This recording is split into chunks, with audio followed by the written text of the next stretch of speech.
तो अगर आप 18,000 का बजट लेके चल रहे हो, iQOO Z10R is one of the options जो आपको अभी मार्केट में मिलेगी। बट क्या ये एक अच्छा कैमरा फोन है इस प्राइस रेंज में, वो इस वीडियो में आज हम एक्सप्लोर करने वाले हैं। अब देखो, यहाँ पे आपको जो कैमरा सेटअप मिलता है, आपको दो कैमरा मिलते हैं जिसमें प्रैक्टिकली एक ही कैमरा यूज होता है। 50 मेगापिक्सल का Sony IMX882 कैमरा मिलेगा जिसका सेंसर साइज 1/1.95 इंच है, which is good enough price के हिसाब से 17-18,000 की रेंज में अगर आप देखते हो। बट दूसरा कैमरा आपको 2 मेगापिक्सल का डेप्थ सेंसिंग कैमरा मिलता है जो नॉर्मली ब्रांड्स नाम के लिए देते हैं ताकि ये ना हो कि एक कैमरा दिया गया है। बाकी अगर मैं सेल्फी कैमरा की बात करता हूं तो ये 32 मेगापिक्सल का कैमरा है जो टेक्निकली एक अच्छा कैमरा यूज किया गया है। बट वीडियो में आगे जाने से पहले एक चीज मैं क्लियर कर दूं, अगर आप एक कैमरा फोन देख रहे हो जहां आपको अल्ट्रा वाइड और टेलीफोटो भी चाहिए तो CMF Phone 2 Pro भी एक बढ़िया ऑप्शन बन जाता है और ये कंपेरिजन हम अपने दूसरे चैनल पर डाल चुके हैं, इसका लिंक आपको डिस्क्रिप्शन में मिल जाएगा। बट Z10R की बात आगे करते हैं। सबसे पहले मेन कैमरा में फोटोज कैसी आती हैं, यहाँ पे आप आउटपुट देख सकते हो।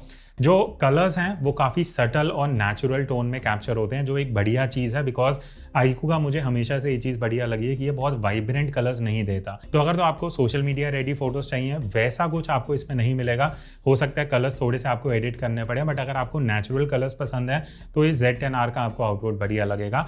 बट एक चीज़ जो मुझे इस फोन में अच्छी लगी कि जो इसके एजेस की शार्पनेस है वो काफ़ी बढ़िया है, बिकॉज नॉर्मल फोन्स कई बार क्या करते हैं एजेस को थोड़ा सॉफ्ट कर देते हैं, वो चीज़ मुझे iQOO Z10R में नहीं लगी। बट एक चीज़ मैं यहाँ हाईलाइट करूंगा, 10 में से एक दो फोटोज ऐसी थी जो एकदम से रैंडमली सॉफ्ट हो रही थी, मैं आपको वो फोटोज दिखा दूंगा। तो वो एक अभी कंसिस्टेंसी की दिक्कत है iQOO में जो आई थिंक आपको पता होनी चाहिए एज ए यूजर अगर आप लेने का प्लान कर रहे हो। बट एक चीज जो मुझे प्रोसेसिंग में अच्छी लगी वो है इसका HDR परफॉर्मेंस काफी कंसिस्टेंट है, स्पेशली जब हम बैकलाइट में फोटोज ले रहे थे। जितनी भी फोटोज निकली हैं कहीं भी ऐसा नहीं हुआ कि हाईलाइट ओवर एक्सपोज हुआ।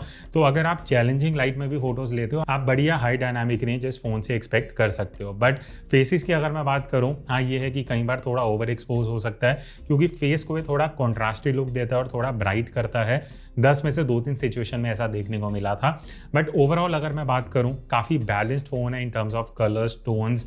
हाँ, शार्पनेस थोड़ी सी कम साइड है बट वो आपको थोड़ा एडिटिंग में चीज़ें निकालनी पड़ सकती हैं। बाकी लो लाइट की अगर मैं बात करूं, अगर आप शाम को या रात को ज़्यादा फोटोज़ लेने वाले हो, एक्चुअली बहुत बढ़िया प्रोसेस करता है, हाईलाइट को अच्छे से मैनेज करता है। जितनी आप ब्राइट लाइट्स देखोगे, जो साइन बोर्ड्स हैं या जो ब्राइट पार्ट्स हैं उनको काफ़ी अच्छे से कंट्रोल करके नेचुरल साइड पे लेके आता है। इवन जो नॉइस रिडक्शन है प्राइस के हिसाब से काफ़ी बढ़िया है।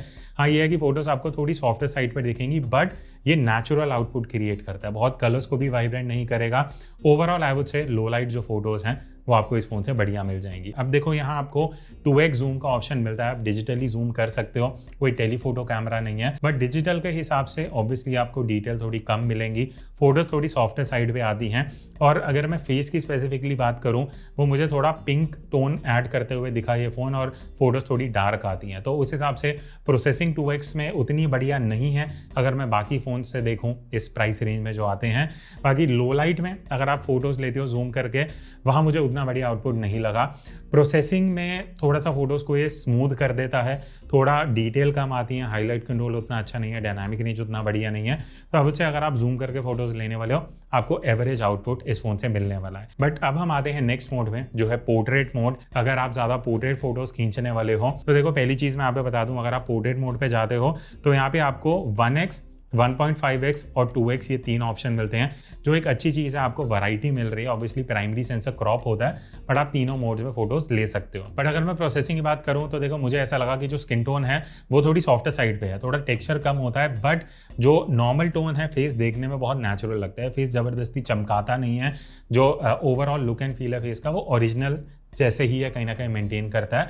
बट एज डिटेक्शन और जो सेपरेशन है वो काफ़ी बढ़िया है। मतलब अगर आप ये पोर्ट्रेट फोटोज़ देखोगे कहीं भी ऐसा नहीं लगेगा कि ज़बरदस्ती एक कटआउट बना के आपको एज डिटेक्शन दिया जा रहा है। ओवरऑल आप बढ़िया पोर्ट्रेट निकाल सकते हो।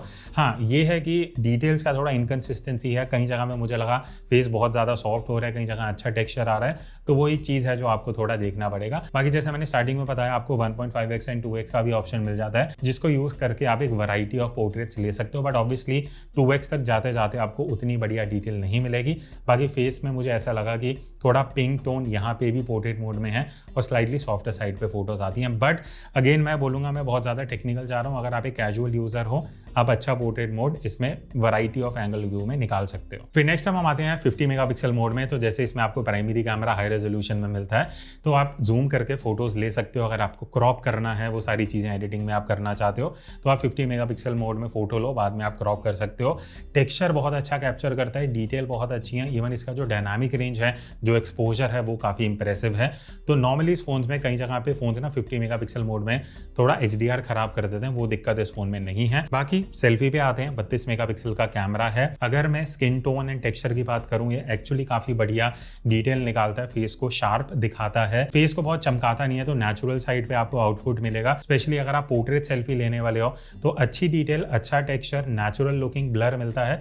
ओवरऑल आई वुड से अगर आप सेल्फी ज्यादा शूट करने वाले हो, you will enjoy using iQOO Z10R। तो क्या आप भी अपने स्मार्टफोन कैमरा से कुछ इस तरीके की प्रोफेशनल फोटोज कैप्चर करना चाहते हो? आप ज्वाइन कर सकते हो मेरा 5 आवर्स का ऑनलाइन फोटोग्राफी कोर्स, जहां पे मैं आपको बेसिक्स ऑफ फोटोग्राफी सिखाने वाला हूं कि कैसे आपको एक्सपोजर कंट्रोल करना है, कैसे सीन्स को कंपोज करना चाहिए, जब आप किसी भी सिचुएशन में फोटो ले रहे हो क्या क्या चीजें आपको ध्यान रखनी चाहिए, फोटोज कैसे एडिट करनी है, ये सारी चीजें हम इस कोर्स में सीखने वाले हैं। तो बाकी की डिटेल्स आपको जो डिस्क्रिप्शन में लिंक है वहां जाके मिल जाएंगी। और 750 से ज्यादा mobile photographers already course avail कर चुके हैं, और अभी स्पेशल ऑफर भी चल रहा है जहां पे आपको 20% डिस्काउंट मिलेगा using this coupon code. So join me on this journey and learn how to click better photos using any smartphone camera. अब हम आते हैं इस वीडियो के सेकंड सेक्शन पे, जहां पे हम वीडियो परफॉर्मेंस की बात करने वाले हैं। तो अगर आप ज्यादा वीडियो शूट करते हो, आपको 18,000 की रेंज में फोन चाहिए, क्या आपको iQOO Z10R लेना चाहिए, वो देख लेते हैं। अब हम आउटडोर आए हैं इसके वीडियो सैंपल्स लेने के लिए। तो अभी हम प्राइमरी कैमरा 1x पे वीडियो शूट कर रहे हैं। आपको 4K 30 FPS मिलता है, iQOO में थोड़ा क्रॉप्ड है, वो एक डिफरेंस है। अब उससे स्टेबलाइजेशन का फर्क है नहीं, वो हम आगे जाके देखेंगे। बट अभी जो सनलाइट है वो इस डायरेक्शन से आ रही है, ठीक है। एक बार थोड़ा बैकलाइट देख लेते हैं। क्लाउड्स के बीच में है, सन आ रहा है जा रहा है, तो वो आपको एक थोड़ा आइडिया लगेगा कि बैकलाइट में डायनामिक रेंज निकाल पा रहा है, फेस पे एक्सपोजर कैसे आ रहा है। और अगर मैं थोड़ा डायरेक्ट सनलाइट की तरफ आ जाता हूँ तो ये कुछ फ्रंट लाइटिंग है, तो अभी जो फेस पे लाइट आ रही है। बाकी एक चीज़, जो ऑडियो आप सुन रहे हो इंटरनल माइक्रोफोन से, तो आपको आइकन दिख जाएगा, एक क्लियर आइडिया लग जाएगा। बाकी और हमने काफ़ी वीडियो सैंपल लिए हैं, उसके बारे में बात करते हैं। तो यहाँ पे पहली चीज़, आप 4K में वीडियो शूट कर सकते हो, बट हल्का क्रॉप आपको होता हुआ दिखेगा वीडियोस में, तो वही चीज़ आपको कंसिडर करनी पड़ेगी। बट इसका फायदा आपको ये मिल जाता है कि क्योंकि स्टेबलाइजेशन ऑन है, तो आपको बेटर स्टेबल वीडियो मिलती है। तो अगर आप चलते हुए या नॉर्मली वॉकिंग पोजिशन में आप वीडियो शूट कर रहे हो, स्टेबलाइजेशन ऑन कर दोगे, थोड़ा क्रॉप होगा, बट आपको अच्छी स्टेबलाइजेशन मिलेगी। बट एक चीज़ अच्छा है, iQOO Z10R में आपको ऑप्शन मिलता है जहाँ अगर आप स्टेबलाइजेशन डिसेबल कर दोगे तो आपको वाइडर एंगल ऑफ व्यू मिल जाएगा, जो नॉर्मली हर एक फोन से मिलता है, बट उसमें आपको स्टेबलाइजेशन नहीं मिलेगा। तो अगर आप ट्राइपॉड पे फोन यूज करने वाले हो तो ऑफ कर देना। अगर आप नॉर्मली हैंडहेल्ड शूट कर रहे हो तो आप इनेबल कर सकते हो विद स्लाइड क्रॉप। बाकी अगर मैं प्रोसेसिंग की बात करूं, वीडियो ऑल ओवर प्राइस के हिसाब से मुझे पर्सनली काफी बढ़िया लगी।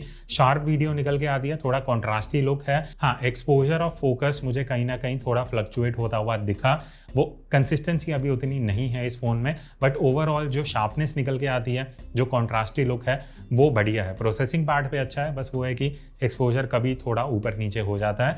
बाकी लो लाइट वीडियो की अगर मैं बात करूं, मुझे पर्सनली प्राइस के हिसाब से लो लाइट अच्छा नहीं लगा। नॉइस थोड़ा इजीली देखने को मिलेगा, और हाईलाइट ओवर एक्सपोज हो रही हैं जब आप प्राइमरी कैमरा यूज कर रहे हो, तो वो एक लो लाइट डिपार्टमेंट है जहां बेटर परफॉर्मेंस हो सकता था इस फोन से। बाकी 2x में भी आप जाके वीडियो शूट कर सकते हो। अच्छा, अब एक इंटरेस्टिंग डिफरेंस ये है कि आप 4K पे रेजोल्यूशन भी है, iQOO में आपको डिजिटल क्रॉप मिलता है, तो वो एक डिफरेंस रहेगा। आगे क्वालिटी में भी जो हमने और सैंपल्स लिए एक बार वो देखते हैं, उसकी बात करते हैं। मुझे डिटेल अच्छी नहीं लगी, वो आपको ओवर शार्पनिंग वाला लुक दिखेगा, टेक्सचर उतना अच्छा नहीं आएगा, हाईलाइट कंट्रोल भी यहाँ पे उतना बढ़िया नहीं है, और सबसे इंपॉर्टेंट चीज, आपको अल्ट्रा वाइड एंगल कैमरा नहीं मिलता, तो आप वाइड एंगल वीडियो शूट ही नहीं कर सकते। तो वो कहीं ना कहीं एक ड्रॉबैक इस फोन का रहेगा। आपको सिर्फ प्राइमरी कैमरा ही मिलता है, उसी में आप वीडियो एंड फोटो शूट कर सकते हैं। अब अगर आप फ्रंट कैमरा ज्यादा यूज करने वाले हो तो एक डिफरेंस यहाँ पे बता देता हूँ। आपको iQOO में 4K का रेजोल्यूशन मिलेगा, ये आपको थोड़ा डिपेंड करता है कि आपके रिक्वायरमेंट क्या है फ्रंट में। अगर आप ज़्यादा शूट करते हो ना, iQOO एक बेटर ऑप्शन रहेगा। बाकी मैं थोड़ा चलते हुए शूट कर रहा हूँ, सो दैट आपको स्टेबलाइजेशन भी पता लग जाए। और अभी मैं फ्रंट लाइट पे हूँ, एक बार ये बैक लाइट है, बेसिकली पीछे की तरफ कहीं पे सन है, पीछे क्लाउड्स वगैरह हैं, तो फेस पे कौन बेटर एक्सपोजर, कौन बेटर डिटेल निकाल पा रहा है, वो भी आइडिया लग जाएगा। एंड बाकी ऑडियो जो है वो इंटरनल माइक्रोफोन से गया है। अच्छा, फोटो मोड में एक और इंपॉर्टेंट चीज़, यहाँ पे ना आपको कलर मोड्स मिलते हैं, 3 है, विविड, टेक्सचर और नेचुरल।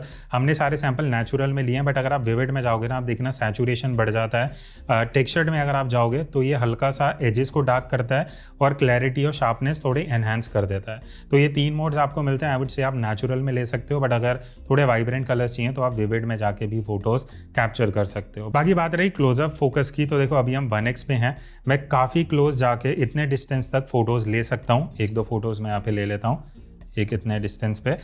यहाँ पे कोई मैक्रो मोड नहीं है, इस बजट में नॉर्मली आपको मैक्रो मिलता नहीं है। इवन अगर आप 2x पे जाते हो तो आप 2x में भी काफ़ी क्लोज जाके जो फोटोज़ हैं वो इस तरीके से ले सकते हो, एंड इट इज़ गुड, आपको अच्छा क्लोज फोकस डिस्टेंस मिलता है। और आप अगर कुछ पास जाके भी फोटोज़ वगैरह लेना चाहते हो आप इजीली 1x पे ले सकते हो। बाकी अगर आप थोड़ा फोटोज अच्छे से लेना चाहते हो, आपको एक प्रो मोड में मिल जाता है और यहाँ पे सारे ऑप्शंस हैं, exposure, ISO, shutter speed, white balance, even metering mode आप एडजस्ट कर सकते हो।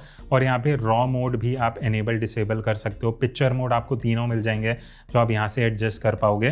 तो ये सारे ऑप्शंस हैं जो आपको प्रो मोड में मिल जाती हैं। तो अब लास्ट में क्वेश्चन आता है कि क्या आपको 17-18 हज़ार की रेंज में ये फ़ोन लेना चाहिए। देखो एक इंपॉर्टेंट चीज़ जो अभी तक आप समझ गए होगे कि आपको सिर्फ 1x का ही कैमरा मिलता है, ना टेलीफोटो है ना अल्ट्रा वाइड है।